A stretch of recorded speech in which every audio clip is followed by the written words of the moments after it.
Good afternoon guys. कल हमने discuss किया था VLW का सिलेबस जो है, पंचायत सेक्रेटरी का सिलेबस जो है, उसके बारे में हमने डिस्कस किया था। और उसका जो कंपोनेंट है जनरल इंग्लिश एंड कॉम्प्रिहेंशन, उसका पहला टॉपिक जो टेंस है, जिसके ऊपर जितने भी प्रीवियस एग्ज़ाम हुए हैं उनके ऊपर क्वेश्चन डाले गए हैं, एरर्स डाले गए हैं। जब आप टेंस के बारे में अच्छे से स्टडी करोगे तो उसके बाद जितने भी टॉपिक आते हैं वो इजी हो जाते हैं। ठीक है, तो आज हम पहला टॉपिक जो टेंस है इसके बारे में जानेंगे। ये टेंस होता क्या है, ठीक है, और ये टेंस बनता कैसे है। ठीक है, तो टेंस सबसे पहले हम देखते हैं। जो टेंस होता है ये टाइम और वर्क की मिक्सचर होती है। ठीक है, टाइम और वर्क की मिक्सचर होती है। ठीक है, सबसे पहले देखिए जो टाइम होता है कितने टाइप का होता है। प्रेजेंट होता है, पास्ट होता है, फ्यूचर होता है। ये 3 टाइप का टाइम होता है। ठीक है, अब देखिए उसके बाद वर्क। अब जब टाइम के साथ वर्क मिलके एक टेंस बनाते हैं, क्या बनाते हैं, एक टेंस बनाते हैं। तो वर्क कितने टाइप का होता है। वर्क कंटिन्यूस भी हो सकता है, वर्क परफेक्ट भी हो सकता है, इंडेफिनेट, परफेक्ट कंटिन्यूस। ये सब जो कि क्या होता है, ये वर्क होता है। ये क्या होता है, वर्क होता है। अब कंटिन्यूस के लिए आप एक वर्ड याद रखना, ऑन गोइंग। कंटिन्यूस क्या होता है, ऑन गोइंग। ठीक है, और परफेक्ट वो होता है जो कंप्लीटेड होता है। ऑन गोइंग मतलब, कंटिन्यूस मतलब ऑन गोइंग जो चल रहा है, और परफेक्ट मतलब जो कंप्लीटेड है, जो कंप्लीट हो चुका है, जो कंप्लीट हो चुका है। ठीक है, अब इनडेफिनेट क्या होता है। इनडेफिनेट ये वो वर्क होता है, ये वो काम होता है जो ना कंप्लीट हो चुका है और ना चल रहा है। ठीक है, अब उसके बाद परफेक्ट कंटिन्यू। जब आप ये 3 वर्क्स के बारे में जानोगे, कंटिन्यूस, परफेक्ट, इंडेफिनेट, इसके बारे में अच्छे से जानोगे तो फिर उसके बाद आप ऑलरेडी परफेक्ट कंटिन्यूस के बारे में अच्छे से जानोगे। ठीक है, अब परफेक्ट कंटिन्यूस देखो ना, perfect continuous present perfect continuous हो सकता है, पास्ट परफेक्ट कंटिन्यूस हो सकता है, फ्यूचर परफेक्ट कंटिन्यूस हो सकता है। ठीक है, ठीक है, अब परफेक्ट कंटिन्यूस जो होता है, जैसे हम कोई एग्जांपल लेते हैं जी, परफेक्ट कंटिन्यूस हम ये चीज़ जैसे देख सकते हैं, हम बता सकते हैं कि परफेक्ट कंटिन्यूस ये काम 2 दिन से हो रहा है। परफेक्ट कंटिन्यूस, ठीक है, ये 2 घंटों से काम चल रहा है, तो ये परफेक्ट कंटिन्यूस के अंदर आता है। ठीक है, अब उसके बाद हम देखते हैं जी, the tense is a mixture of 2 things. मैंने आपको पहले बताया कि जो टेंस होता है ये एक मिक्सचर होता है 2 चीज़ों का। ठीक है, टाइम और वर्क का मिक्सचर होता है, टाइम और वर्क का मिक्सचर होता है। दोनों मिल के एक टेंस बनाते हैं। ठीक है, दोनों मिलके क्या बनाते हैं, एक टेंस। ये चीज़ याद रखना। ठीक है, अब उसके बाद देखना, जो टाइम होता है इसका मतलब यही होता है helping verb of the sentence. जो सेंटेंस की हेल्पिंग वर्ब होती है ना, वो डिनोट किसको करती है, टाइम को डिनोट करता है। और जो वर्क होता है ये किसको डिनोट करता है, main verb of the sentence. ठीक है, ये किसको, अब देखो वर्ब, वर्ब 2 टाइप की होती है। वर्ब 2 टाइप का होता है, एक होता है हेल्पिंग वर्ब, एक होता है मेन वर्ब होता है। अब जो मेन वर्ब होता है वो जो कि डिनोट किसको करता है, वर्क को डिनोट करता है। किसको डिनोट करता है, वर्क को। सेंटेंस के अंदर वर्क को कौन डिनोट करता है, मेन वर्ब, और टाइम को कौन डिनोट करता है, हेल्पिंग वर्ब डिनोट करता है। ठीक है, अब हम जैसे कि एग्जाम्पल लेते हैं, जैसे यहाँ पे मैंने लिखा हुआ है I am going to market, मैं मार्केट जा रहा हूँ। अब देखना इसके अंदर जो काम क्या हो रहा है, गोइंग जा रहा है, गोइंग जा रहा है, या मैं जा रहा हूँ। ठीक है, गोइंग। ठीक है, तो पहली चीज तो गोइंग के अंदर एक्शन हो रहा है, गोइंग के अंदर एक्शन हो रहा है, जा रहा है ना, उसके अंदर एक्शन हो रहा है। तो जिसके अंदर एक्शन हो रहा है वो मेन वर्ब कहलाता है। ठीक है, वो मेन वर्ब कहलाता है। और देखना, अब जो मेन वर्ब होता है ये अकेला तो सेंटेंस को कंप्लीट कर नहीं सकता। ठीक है, तो इससे पहले हमें एक हेल्पिंग वर्ब की जरूरत होती है, इसके पहले हमें एक हेल्पिंग वर्ब की जरूरत होती है। तो देखो एम, तो मेन वर्ब से पहले क्या आया, एम। तो एम क्या है, एक हेल्पिंग वर्ब है जो क्या करता है, सेंटेंस को कंप्लीट मीनिंग देता है। एक सेंटेंस को कंप्लीट मीनिंग देता है वो हेल्पिंग वर्ब देता है, ठीक है। और जो एक्शन बता रहा है, तो वो मेन वर्ब होता है। शी वॉज कुकिंग फूड, अब सेकंड एग्जाम्पल क्या हो गई, शी वॉज कुकिंग फूड, वो खाना बना रही थी, ठीक है। ये तो पास्ट में तो है, लेकिन इसमें देखना जो कुकिंग है इसके अंदर एक्शन हो रहा है, कुकिंग जो है इसके अंदर क्या हो रहा है, एक्शन हो रहा है, तो ये मेन वर्ब कहलाएगा। ये क्या कहलाएगा, मेन वर्ब कहलाएगा। अब देखना इससे पहले हमें एक हेल्पिंग वर्ब चाहिए जो कि वो क्या करता है, सेंटेंस को कंप्लीट करता है, सेंटेंस को एक कंप्लीट मीनिंग देता है। तो हेल्पिंग वर्ब जो कि क्या है, वॉज, ये डिनोट करता है किसको, टाइम को डिनोट करता है, किसको डिनोट करता है, टाइम को, जो कि एक कंप्लीट को मीनिंग कंप्लीट मीनिंग देता है, एक सेंटेंस को कंप्लीट मीनिंग देता है, ठीक है। उसके बाद हम चलते हैं आगे, देखना अब यहां पे बता रहा है वो कुछ हेल्पिंग वर्ब्स हैं, जो ये हेल्पिंग वर्ब्स जो हमें याद रखने पड़ेंगे, ये हेल्पिंग वर्ब हमें क्या करना पड़ेगा, इनको याद रखना पड़ेगा। जो कुछ प्रेजेंट की हेल्पिंग वर्ब्स हैं, कुछ पास्ट की और कुछ फ्यूचर की, ठीक है। अब देखना यहां पे जो प्रेजेंट की है, do, does, is, am, are, has, have, ये जितनी भी हेल्पिंग वर्ब्स हैं ये प्रेजेंट की हैं। अब पास्ट की हेल्पिंग वर्ब्स डिड हो गया, वाज हो गया, वर हो गया, हैड हो गया, ये जितनी भी हेल्पिंग वर्ब्स हैं ये किसकी हैं, ये पास्ट की हैं। और फ्यूचर की हेल्पिंग वर्ब्स क्या हैं, will, shall, will have, shall have, ठीक है। और ये जितना भी होता है, ये तमाम जो जितनी भी हेल्पिंग वर्ब्स हैं ये डिनोट करती हैं किसको, टाइम को डिनोट करती हैं, किसको डिनोट करती हैं, टाइम को डिनोट करती हैं। और ये क्या करती हैं कि एक सेंटेंस को कंप्लीट मीनिंग देती हैं, एक सेंटेंस को कंप्लीट मीनिंग देती हैं, ठीक है। उसके बाद देखिए, अब आप बोलोगे ये जो टेंस होते हैं सर ये यहीं से तो स्टार्ट होते हैं, क्योंकि इससे पहले हमें इसका बेसिक क्लियर करना था, ठीक है। अब टाइप्स ऑफ टेंस देखो, टेंस कितने टाइप के होते हैं, present tense, past tense, future tense. अब प्रेजेंट टेंस क्या होता है, present indefinite, present continuous, present progressive, present continuous को हम प्रेजेंट प्रोग्रेसिव भी कहते हैं, present perfect, present perfect continuous, ठीक है।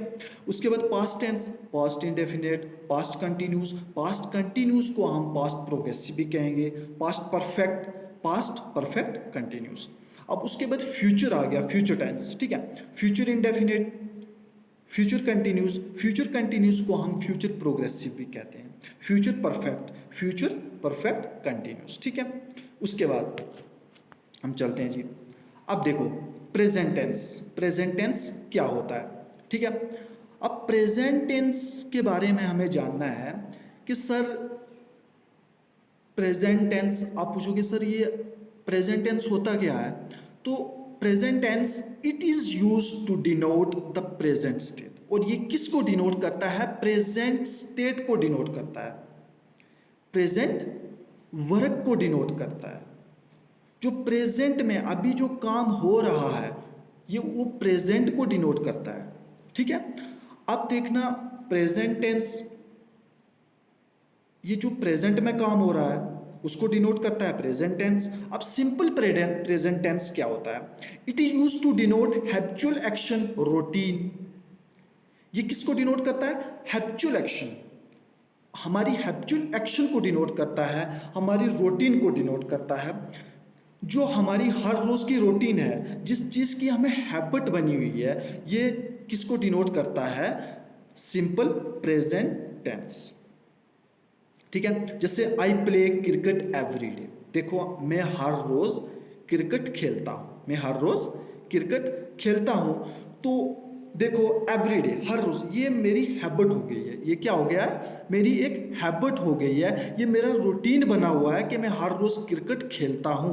तो ये किसको डिनोट करेगा, सिंपल प्रेजेंट टेंस। तो आप क्या करोगे, जिस सेंटेंस के अंदर एक्शन की बात, हैबिचुअल एक्शन की बात की है और रूटीन की बात की है, उस सेंटेंस को first form of the verb के साथ लिखोगे। जैसे I play cricket every day, तो एवरी डे मतलब कि मेरी एक हैबिट है, मतलब हर रोज़ जो खेलता हूँ मैं, एक मेरी हैबिट है, एक रूटीन है।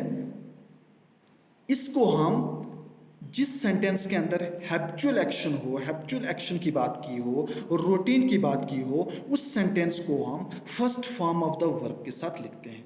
एरर्स एग्जाम के अंदर पूछे जाते हैं, ठीक है। She goes to walk regularly.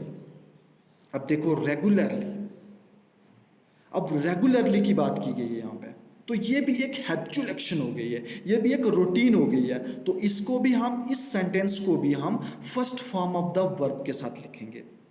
जैसे इसने लिखा हुआ गोज, गोज क्या है, ये first form of the verb है। ये क्या है, first form of the verb है। और ये कौन सी वर्ब है, ठीक है, ये हेल्पिंग वर्ब है, जो कि एक सेंटेंस को कंप्लीट मीनिंग देता है, ठीक है।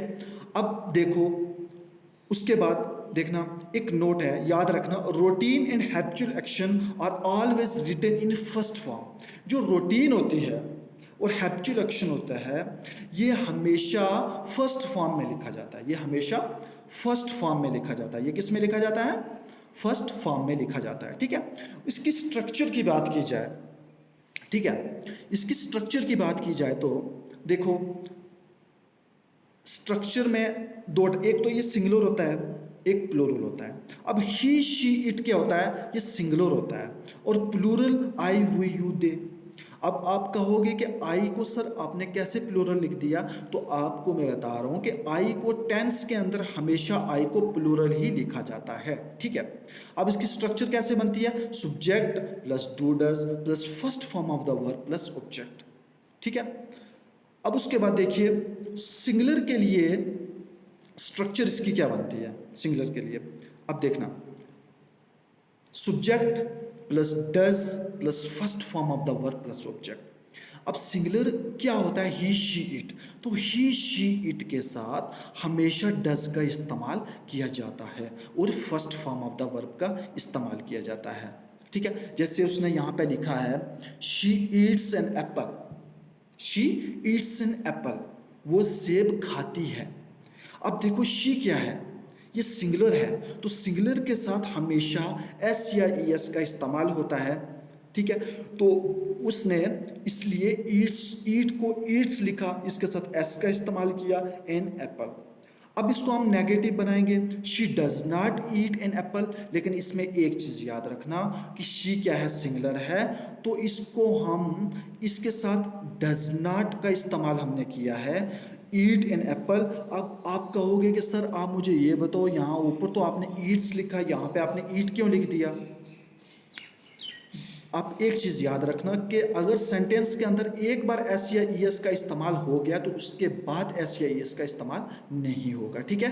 डज के साथ ऑलरेडी हमने ई एस का इस्तेमाल किया है, तो इसलिए ईट्स के साथ हमने, ईट के साथ हमने एस या ई एस का इस्तेमाल नहीं किया। उसके बाद प्लूरल, प्लूरल की बात करता है कि जो प्लूरल है इसके साथ देखना subject plus do plus first form of the verb plus object, ठीक है।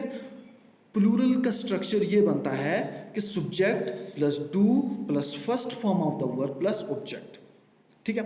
अब देखो प्लूरल क्या है, आई वी यू दे, प्लूरल तो मैंने आपको बताया था ना, ठीक है। इसके साथ first form of the verb का इस्तेमाल तो होता है, लेकिन इसके साथ एस या ई एस का इस्तेमाल नहीं होता। जैसे उसने यहां पे लिखा है दे ईट एन एप्पल, वो सेब खाता है, दे ईट एन एप्पल, वो सेब खाता है, तो दे क्या है, प्लूरल है, इसलिए ईट लिखा है, ईट के साथ एस या ई एस का इस्तेमाल नहीं होता, एस या ई एस का इस्तेमाल सिंगुलर के साथ होता है, ठीक है। अब इसका हम नेगेटिव बनाएंगे, they do not eat an apple, ठीक है। अब देखो अगर नेगेटिव बनाएंगे तो जितने भी प्लूरल होते हैं उनके साथ डू नॉट का इस्तेमाल होता है, अगर नेगेटिव बनाएंगे और जितने भी सिंगुलर होते हैं उनके साथ एस या ई एस का इस्तेमाल होता है, ठीक है।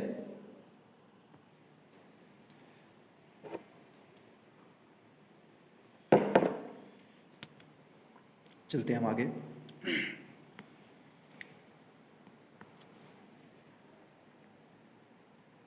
अब देखिए कुछ रूल्स हैं, वो रूल्स हमें याद रखने पड़ेंगे, ठीक है। अब वो रूल्स क्या है, ठीक है। तो देखिए रूल्स यहाँ पे क्या है कि use to denote universal truth, permanent truth, general truth. जहाँ जहाँ पे यूनिवर्सल ट्रूथ की बात की हो, परमानेंट ट्रूथ की बात की हो, जनरल ट्रूथ की बात की हो, वहाँ पे उस सेंटेंस के अंदर हम first form of the verb का इस्तेमाल करते हैं, ठीक है। अब यूनिवर्सल ट्रूथ की बात कर रहा है कि यूनिवर्सल ट्रूथ क्या होता है। सर देखो यूनिवर्सल ट्रूथ जो है सन हो गया, मून हो गया, पूरे यूनिवर्स की बात कर रहा है वो, पूरे यूनिवर्स की बात कर रहा है वो, ठीक है। अब उसने यहाँ पे पहली एग्जांपल क्या दी है, sun rises in the east. क्या बोला उसने, sun rises in the east, जो कि सन राइज कहाँ से कर रहा है, ईस्ट से राइज कर रहा है, ईस्ट में राइज कर रहा है ना, तो ये एक यूनिवर्सल ट्रूथ हो गया, ठीक है। अब देखियो सन क्या है, एक सिंगुलर है, सन क्या है, सिंगुलर भी है, तो इसलिए इसके साथ ई एस का इस्तेमाल उसने किया है, ठीक है। Sun rises in the east, पहली चीज तो यह है कि एक यूनिवर्सल ट्रूथ है, इसलिए इसमें first form of the verb का इस्तेमाल किया है। दूसरी चीज ये है कि ये क्या है, सन सिंगुलर है, इसलिए इसके साथ ई एस का इस्तेमाल किया है। और उसके बाद उसने बात की है परमानेंट ट्रूथ के बारे में। Permanent truth, water boil at 100 degree Celsius, और ये क्या है कि एक अनकाउंटेबल है। वाटर क्या है, एक, एक्सक्यूज मी, देखो जो water boils at 100 degree Celsius, water boil करता है कहाँ पे, 100 डिग्री सेल्सियस पे, तो ये क्या है, एक परमानेंट ट्रूथ है। क्या है, एक परमानेंट ट्रूथ है। और दूसरी चीज यह है कि एक अनकाउंटेबल है। क्या है, अनकाउंटेबल है, ठीक है।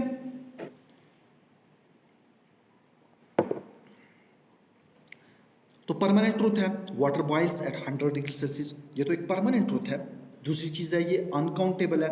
तो कोई भी परमानेंट जो ट्रूथ होता है उसके साथ हम first form of the verb का इस्तेमाल करते हैं, ठीक है।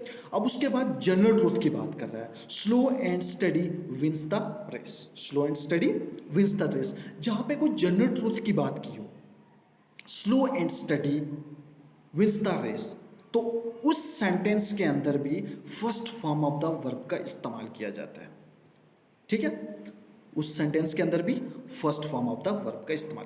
ये याद रखना, ये कुछ फ्रेजेस हैं जो हमें याद रखने पड़ेंगे, जो जब भी सेंटेंस के अंदर अगर universal truth, permanent truth, general truth की बात की हो, उस सेंटेंस को आप first form of the verb के साथ लिखना है, ठीक है। उसके बाद सेकंड क्या है, सेकंड रूल क्या है, to talk about what happen in books, movies and place. क्या है, what happen in books, movies and place, क्या इंसिडेंट हुआ है बुक्स के अंदर, मूवीज के अंदर, प्लेस के अंदर, क्या इंसिडेंट हुए हैं, ठीक है। जैसे यहाँ पे उसने बताया है, बुक्स के अंदर बात कर रहा है, एक बुक की बात कर रहा है, in this book the hero saves the princess and marries her. इस बुक के अंदर हीरो ने क्या किया, प्रिंसेस को सेव किया, उसके साथ शादी कर दी। तो देखो अगर उसने हीरो की बात की है तो हीरो क्या है, एक सिंगुलर है, तो इसको पहली चीज तो ये है कि हम इसको first form of the verb के साथ लिख रहे हैं, सेव। तो हीरो क्या है, सिंगुलर भी है, तो इसके साथ एस का इस्तेमाल करेंगे, तो hero saves the princess and marries her. अगर यहाँ पे टू हीरोज की बात कर रहा है तो वो प्लूरल हो जाएंगे। अगर इस यहाँ पे टू हीरो की बात कर रहा है तो वो प्लूरल हो जाएंगे, तो टू हीरो फिर हम क्या लिखेंगे, save the princess and marries her, ठीक है। लेकिन इसमें यहाँ पे उसने सिंगल हीरो की बात की है, तो इसलिए यहाँ पे उसने लिखा है in this book the hero saves the princess and marries her. उसके बाद थर्ड रूल जो है, in exclamatory sentence which start with here and there only. जितने भी एक्सक्लेमेटरी सेंटेंस होते हैं जो स्टार्ट होते हैं किसके साथ, हेयर के साथ और देयर के साथ, जितने भी सेंटेंस एक्सक्लेमेटरी सेंटेंस जो हेयर और जितने भी एक्सक्लेमेटरी सेंटेंस होते हैं जो हेयर और देयर के साथ स्टार्ट होते हैं, उनको, उन सेंटेंस को हम first form of the verb के साथ लिखते हैं। ठीक है, उनको हम first form of the verb के साथ लिखते हैं। जो अचानक को काम हो जाता है, here comes the rain, there rings the bell. ठीक है, तो एक ही चीज़ याद रखना, एक्सक्लेमेटरी सेंटेंस जितने भी होते हैं वो जो सेंटेंस हेयर और देयर के साथ स्टार्ट होते हैं, उनको सेंटेंस को हम first form of the verb के साथ लिखते हैं। ठीक है, उसके बाद चलिए अब कुछ रूल्स और भी है। It is use to denote, अब देखो यहाँ पे बात कर रहा है कुछ टाइम फ्रेजेस आ चुके हैं। अब ये टाइम फ्रेजेस अगर सेंटेंस के अंदर ये टाइम फ्रेजेस आपको दिख रहे हैं तो आप उस सेंटेंस को ईजिली आप first form of the verb के साथ लिख सकते हो। ठीक है, अब जितने ये क्या क्या टाइम फ्रेजेस हैं, अब देखो यहाँ पे बात कर रहा है, it is use to denote the following time phrases: every day, regularly, often, always, seldom, never, rarely, barely।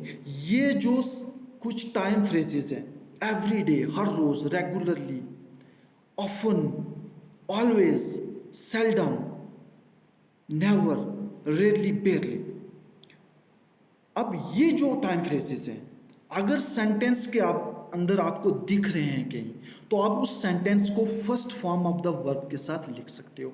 आप उस सेंटेंस को first form of the verb के साथ लिखोगे क्योंकि ये देखना एग्जाम के अंदर ये एरर पूछे जाते हैं। ठीक है, जैसे यहाँ पे एग्जांपल उसने दिए, शी नेवर कुक्स फूड, वो कभी खाना नहीं बनाती।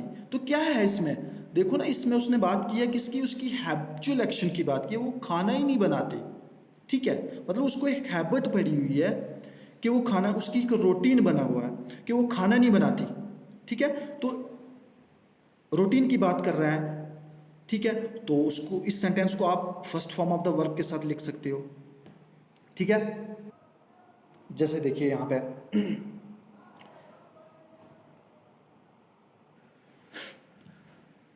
एवरी डे हर रोज, रेगुलरली, ऑफन कभी नहीं, कभी भी, ऑफन हो गया कभी भी, ऑलवेज हमेशा, सेल्डम, सेल्डम की बात कर रहा है, नेवर कभी नहीं, रेयरली बेली ना के बराबर, रेयरली बेली मतलब वो ना के बराबर की बात कर रहा है। वो किस चीज़ की बात कर रहा है, ना के बराबर की, नेवर कभी नहीं। ठीक है, अब ये जो टाइम फ्रेजेस हैं, ये टाइम फ्रेजेस अगर सेंटेंस के अंदर दिख रहे हैं तो आप उस सेंटेंस को आराम से first form of the verb के साथ लिख सकते हो। ठीक है, अब उसके बाद हो गया यूज टू डिनोट प्रोफेशनल। जितनी भी प्रोफेशनल एक्टिविटीज़ होती है, जितनी भी प्रोफेशनल एक्टिविटीज़ होती हैं, अब देखो जैसे बार्बर कट्स हेयर। ठीक है, बार्बर कट्स हेयर। ठीक है, बार्बर जो कि बाल काटता है, तो देखो ये प्रोफेशनल उसका काम हो गया, ये एक प्रोफेशनल काम हो गया। ठीक है, द कन्फेक्शनर सेल्स स्वीट्स, अब ये भी उसका एक प्रोफेशनल काम हो गया। अब जितनी भी प्रोफेशनल एक्टिविटीज़ होती हैं, उन प्रोफेशनल एक्टिविटीज़ के अंदर आप क्या कर सकते हो कि उस सेंटेंस को आप first form of the verb के साथ लिख सकते हो। ठीक है, अब बार्बर की बात करते हो, एक तो वो सिंगुलर है। ठीक है, बार्बर क्या सिंगुलर है, कट्स, कट्स की बात की है उसने, किस चीज़ की बात की है, कट्स, कट नहीं कट्स, क्योंकि सिंगुलर है तो एस का इस्तेमाल तो ऑलरेडी होगा। ठीक है, जिस अगर वहाँ पे वो पूछ रहा है बार्बर कट द हेयर, तो आप उसको क्या लिखोगे, ना, क्योंकि कट की बात की है उसने, सिर्फ उसने एरर किसका पूछा है, एस या ई एस का एरर पूछा है, तो बार्बर कट्स, कट्स लिखो, क्योंकि सिंगुलर है तो कट्स लिखोगे, कट्स हेयर। ठीक है, अब उसके बाद देखो use to denote newspaper headlines sports commentary. अब जितने भी न्यूज़पेपर होते हैं उनके अंदर जो हेडलाइंस आती हैं, जितनी भी स्पोर्ट्स कमेंट्री होती है, वो भी प्रेजेंट में होती है। जैसे उसने कहा सचिन हिट्स अ बाउंड्री, क्या बोल रहा है वो, सचिन हिट्स अ बाउंड्री।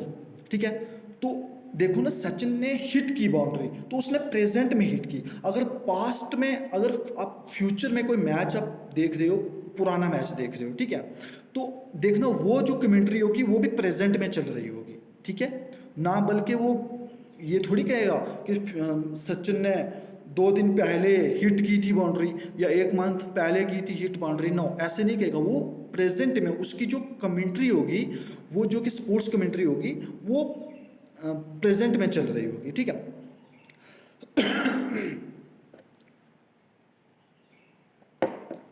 उसके बाद यहाँ पे बात कर रहा है इंडिया लॉन्च अ सैटेलाइट। ये भी एक न्यूज़पेपर, ये न्यूज़पेपर के अंदर आया है कि इंडिया लॉन्च ए सैटेलाइट, एक हेडलाइंस बन के आई है। तो देखो, मैंने आपको बताया कि जितनी भी हेडलाइंस होती हैं, जितनी भी स्पोर्ट्स कमेंट्री होती हैं, ये प्रेजेंट में होती हैं, ठीक है। तो जिस सेंटेंस के अंदर हेडलाइंस की बात की गई हो, जिस सेंटेंस के अंदर स्पोर्ट्स कमेंट्री की बात की हो, उस सेंटेंस को आप first form of the verb के साथ लिख सकते हो, ठीक है। अगर सिंगुलर है उसके साथ एस या ईएस का इस्तेमाल करोगे, ठीक है। अगर प्लूरल है तो उसके साथ एस या ईएस का इस्तेमाल नहीं करोगे, ठीक है। ठीक है गाइस, हमारा टॉपिक जो है कंप्लीट हो चुका है। अब इसके बाद नेक्स्ट हम पढ़ेंगे प्रेजेंट कंटिन्यूस, प्रेजेंट प्रोग्रेसिव। इस टॉपिक पे हम डिस्कस करेंगे अच्छे से। और टॉपिक हमारा कंप्लीट हो चुका है। और अपना ख्याल रखें। Take care. Thank you.